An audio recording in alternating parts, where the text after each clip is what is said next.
This is the Algebra 2 with Trig, Chapter 5, working on the non-calculator review for the test.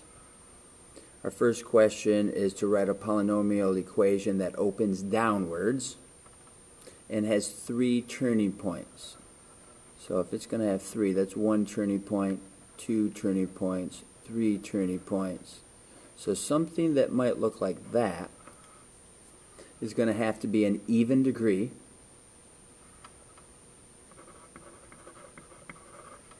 So it's going to be even.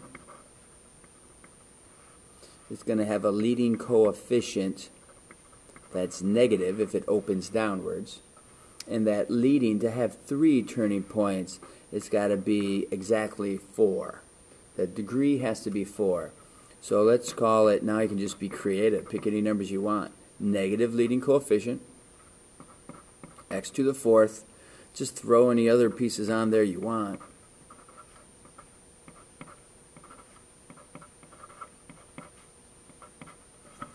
And that would, you can plug that in the graphing calculator if you wish. Negative to the 4th power should open up downwards, and a 4th degree is going to have 3 turning points. There's an infinite number of options. Your answer would probably be different than mine. We're going to use synthetic substitution to evaluate plugging 3 into our equation. So look at your degree. It's 4th degree. Then we need a 3rd degree, which there isn't one, so I'm going to use 0. And then a 2 for my 2nd degree. Then a 0 to represent my exponent of the 1st power. And then the negative 4. If it's a 4th degree, we need to be sure to have 5 numbers. Bring down your 1st and multiply, multiply, multiply. 90 and 12 gives you 102. Yikes. Multiply, alright, this brings down, then multiply, we get negative 306. So now that's going to look like negative 310.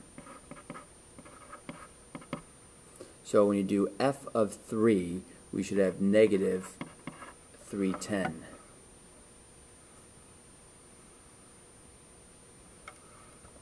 From the below options, which are true of the given polynomial? Look here that it's opening downwards. So we know that the degree is even. It has 1 turning point, 2 turning points, 3 turning points. So I'm betting that it's a 4th degree. When x goes to negative infinity, the function goes to negative infinity. When x goes to positive infinity, the function goes to negative infinity. It's opening downwards, so we know that it's going to be negative leading coefficient. So the degree is even. That's true because they go in the same direction.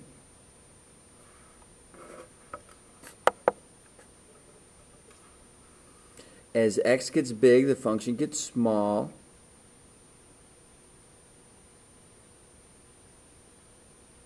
No, let's read this again. As the function gets big, this function doesn't really go to positive infinity, so I'm going to rule that one out. Leading coefficient is positive. No, it's opening downwards. It's not positive.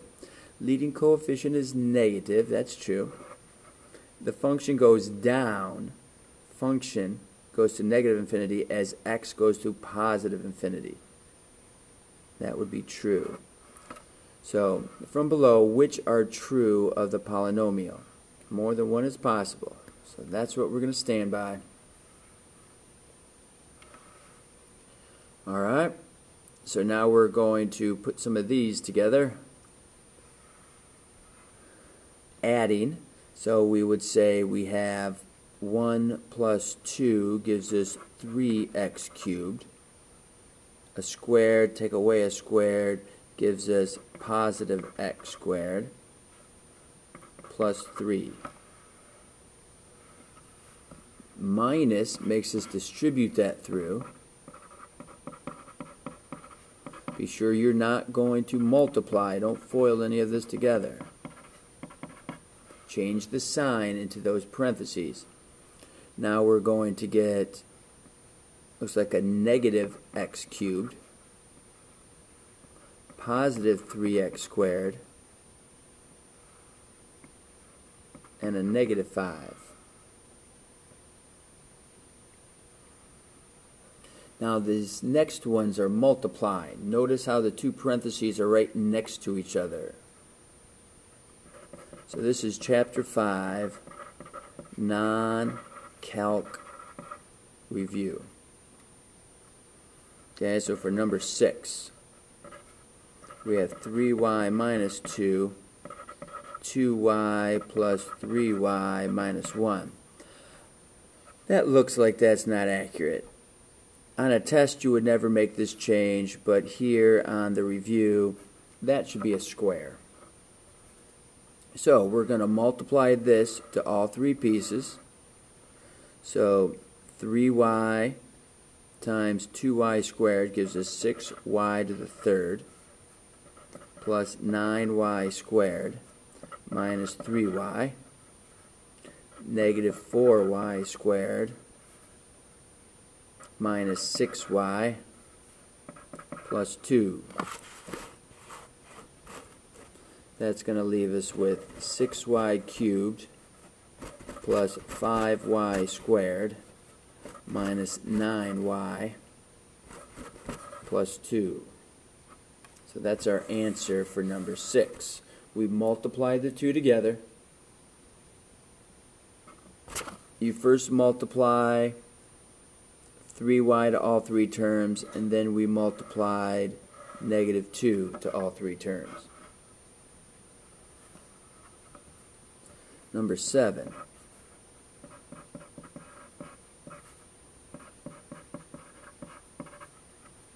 Here we have, this would be a trinomial because we have x plus 2, x minus 3, and x minus 3 again because this parenthesis is squared. So let's square this together. X minus 3 times x minus 3.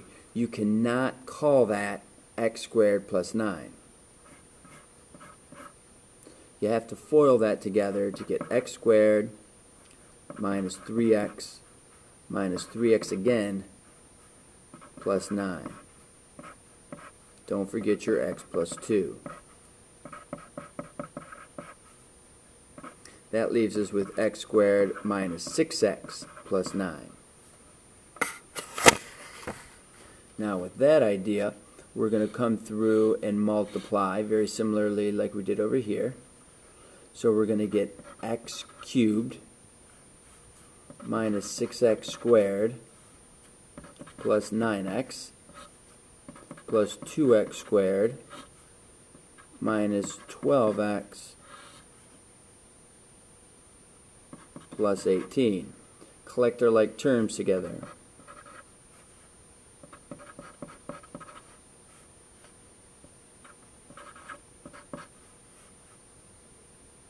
It's just the 18.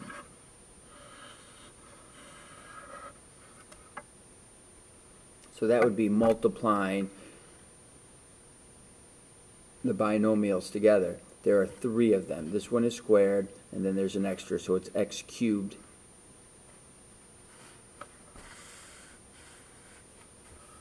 Okay, some factoring problems.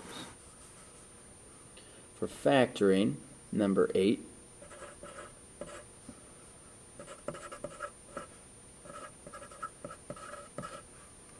factor completely. So this is the difference of perfect cubes. Well, we're going to look that this is 5c cubed minus 3 cubed. So this is truly the difference of 2 cubes. So we take our a value and our b value, square the a value, multiply the two together and change the sign, and then square your last term, your b value. If you want to check if that's right, multiply it back through and see if it gives you what we started with. The middle terms are going to cross off.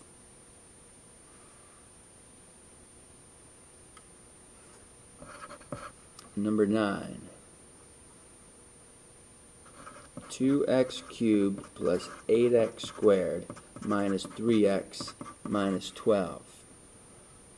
Now notice how this factoring is different than here. This is not the difference of perfect cubes. This has 4 terms with it. We don't typically factor 4 terms apart. We've talked about a few different ways that we could factor this. Let's see, the easiest of those would be factor by grouping. That's when we circle the front pair, the last pair, factor out what you can.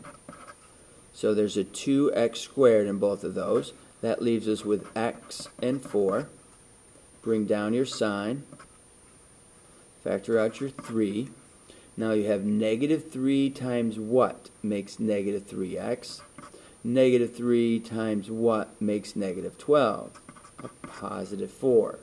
That's the biggest mistake, would be right here, working with the 4.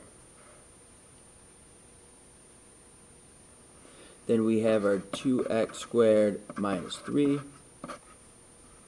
and x plus 4. Notice that with FOIL we take our 2x squared and multiply it to both of those. Then you take your negative 3 and multiply it to x plus 4. Same thing as what we would do here. So this is your final answer. Neither of those can be broken down. We're just factoring. We're not solving.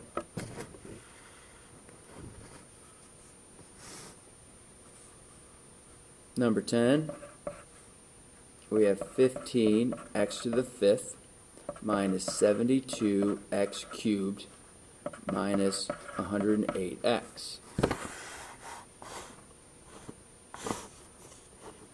Okay, we're looking here at this one. Notice that it's 5, 3, and 1. They all have an x in it, so I know I'm going to be able to bring an x out.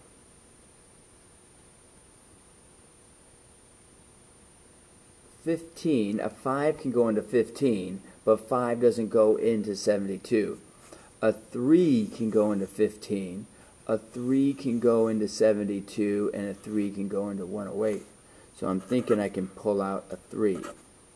So that leaves me 5x to the 4th minus 3 goes into 7 twice with 1 left over, so that's 24x squared minus 3 goes into 10 3 times with 1 left over, so 36. Now, noticing that this is x to the 4th, x to the 2nd, x to the 0, this is in a quadratic format. Okay? So, a couple of different ways we can try to factor this one. We can look at it with a table.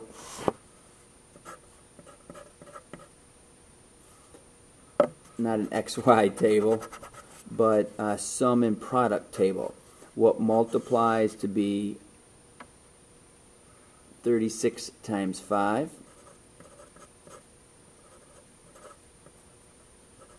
which is 180, and adds to be negative 24.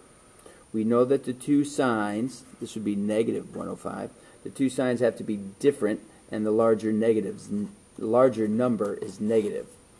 So 1 and negative 180, 2 and negative 90, 3 and negative 60, 4 and negative 45, 5 and negative 36, 6 and negative 30. There it is. There's your negative 24. So we can break this down by saying 5x to the 4th plus 6x squared minus 30x squared minus 36. I figured out what multiplied and added to what I needed. I found the numbers that would do that. I put them in the middle because now they add together to be 24. And I'm going to do that factor by grouping trick again. So I factor out an x squared, and that leaves me 5x squared plus 6. Bring down my sign. Factor out a 6. And 6 times 5 x squared.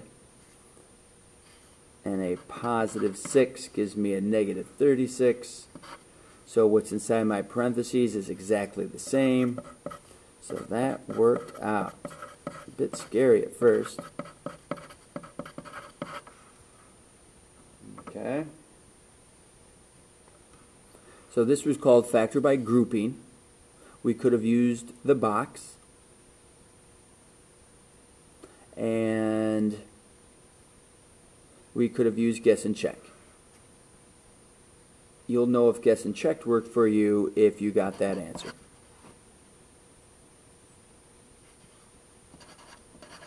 (32z to the 5th minus 2z).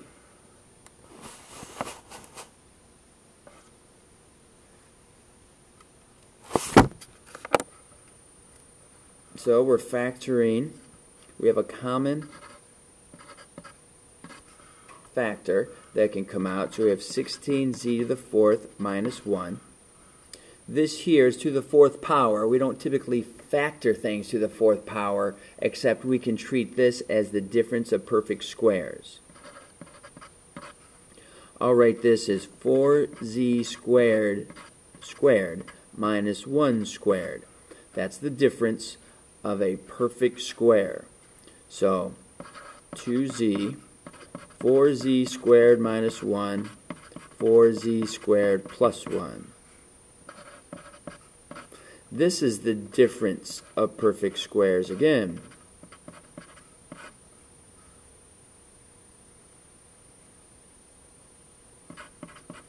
This is not the difference of perfect squares. This is the sum, and you can't factor the sum apart.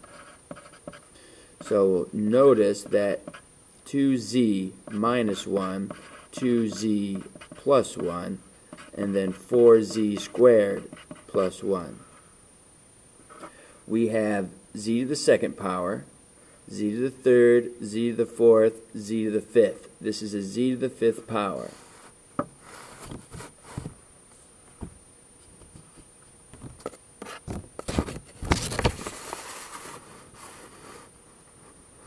Now we're going to, with number 12, find the real number solutions of the equation.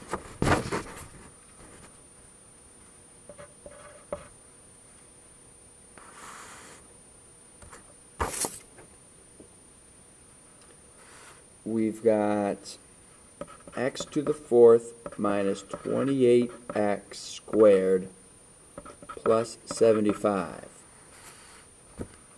So this is an x to the 4th, but this is following in the pattern of 4, 2, and then nothing. This is a quadratic pattern. So we're looking for two numbers that multiply to be 75 and add to be 28.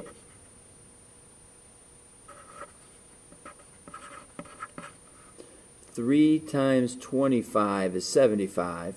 Negative 3 and negative 25 gives you 28. This is not the difference of perfect squares. 3 is not a perfect square, so we're allowed to leave it like that. But this one is a perfect square. X times x and 5 times 5.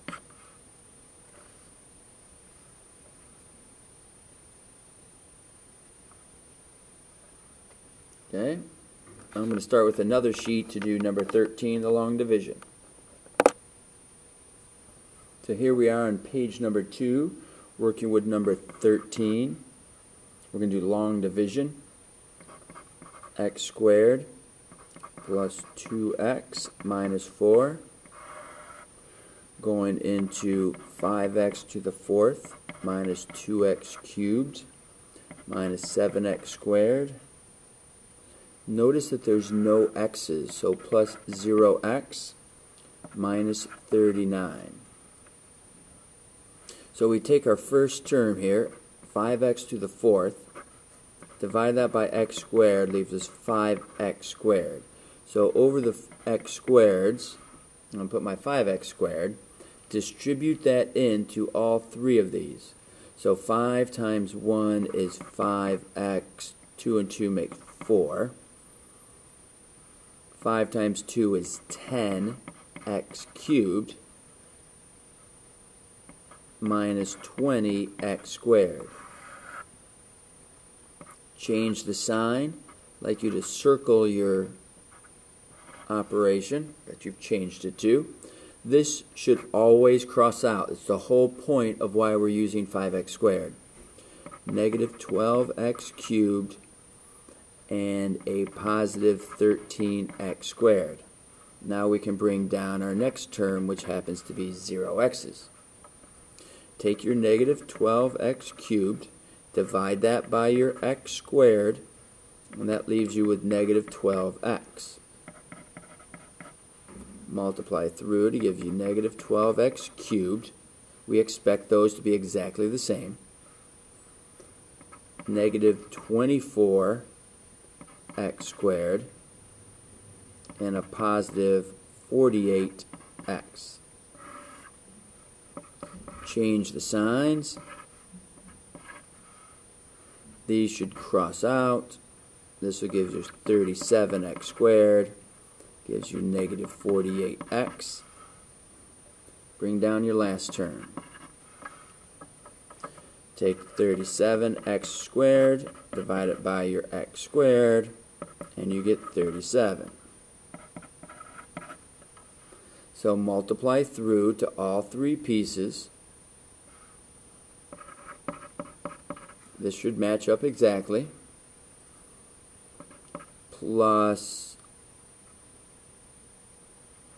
74x. That would be 60 and 14, so 74 minus 37 times 4, 148. Change the sign. That should cross off like we talked about. 8 and 4 gives us 2.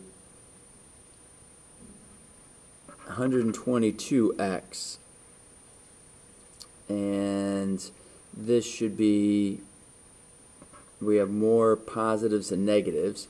Take away 40 would leave us at 108, so 109. That's our remainder. So our final answer is 5x squared minus 12x plus 37 and 122x plus 109 over x squared plus 2x minus 4.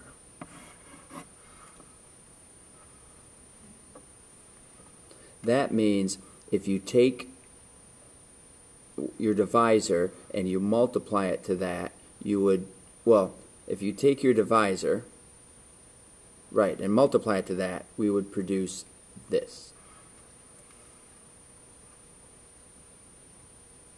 Synthetic division. We have x cubed, this is number 14, minus 4x plus 6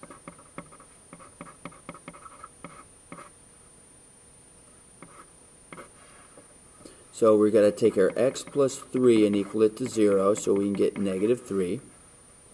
So negative 3, put down our coefficients, 0x squareds.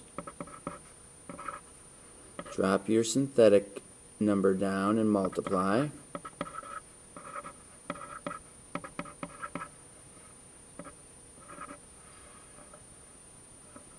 So if this is x cubed to start with, then this is 1x squared minus 3x plus 5 with our remainder of 9. So plus 9 or negative 9 over x plus 3. Synthetic division. We would use synthetic division whenever we have a linear equation that we're dividing by. X to the first power, we can use synthetic. If it's a squared one like we did up here, we have to use long division. A couple more questions. Number 15, 2x to the fourth, y negative 7, 3 negative 2, x to the negative 2, and y to the negative 1. Well, let's see, we would have the 2. The 3 needs to have a positive exponent, so it's going to go to the top. The x is going to have a positive exponent, so it's going to come to the top. The y needs a positive exponent, so it goes to the top, but the y to the 7th goes to the bottom. So our final answer is 9 times 2, which is 18, x to the 6th, y to the 6th.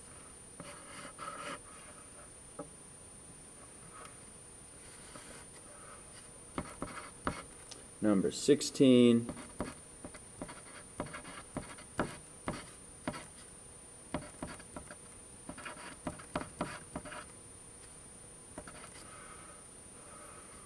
Well, here, your y squared's happy, your x has a negative exponent, so it's going to go to the denominator. On this side, we have something to the 0 power. Whenever you have a 0 power, that's just the value of 1. So our answer is y squared over x cubed. And then our final one, number 17.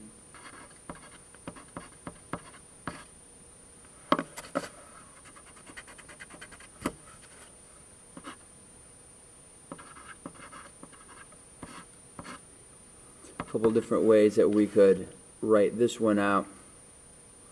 We can work with the inside first if you wish. This is 4. 3.